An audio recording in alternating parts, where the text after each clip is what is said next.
or maybe I will put myself off also.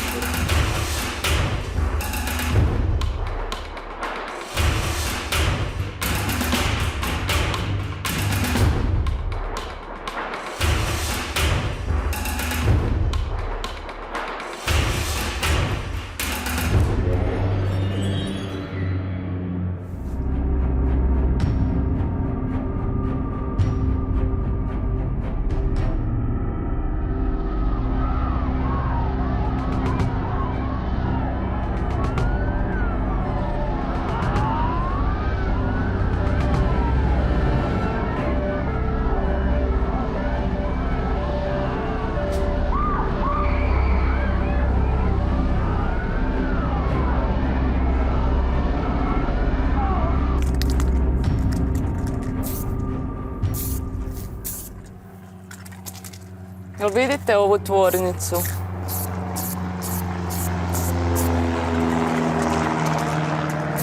Stara je, napuštena. Na ovim videima koje smo dobili izgleda kao zelena oaza, razvijeno područje, okruženo modernim zgradama.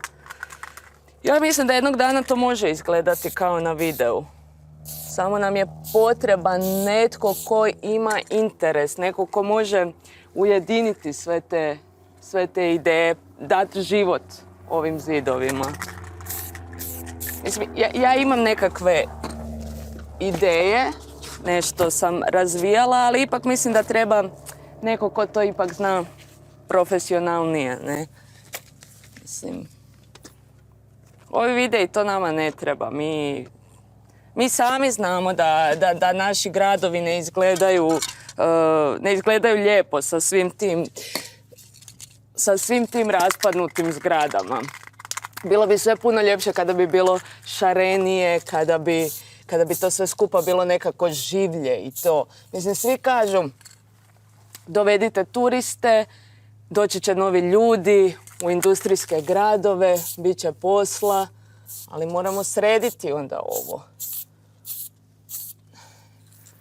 Ja bih više voljela napraviti nekakve inkubatore za umjetnost, škole, ne znam, konferencijske centre. Evo.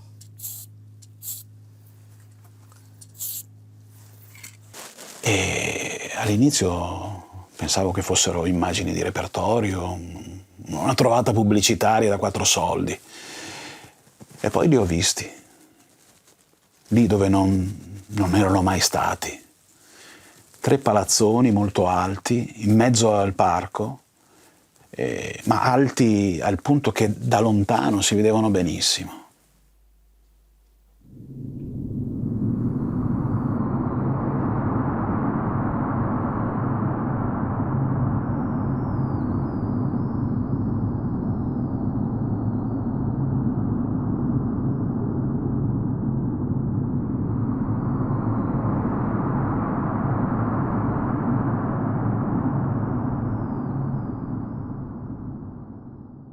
Ние разбрахме, че това видео то въобще не е от миналото, защото някакси стилът на сградите, местонахождението им просто не отговаряше на реалността. При което те казаха, това най-вероятно е някакво фалшиво видео, обаче аз не мислех така. И като се прибрахме, аз започнах да го гледам това видео и го гледах, докато не видях, че всъщност над една улица висеше един мръсен транспарант и на него пишеше Вау! На него пишеше честита 2083 година. Вау! Просто не можех да повярвам. Наистина не можех да повярвам. Ето сега ще ви пусна кадрите, за да може и вие да ги видите и сами да прецените.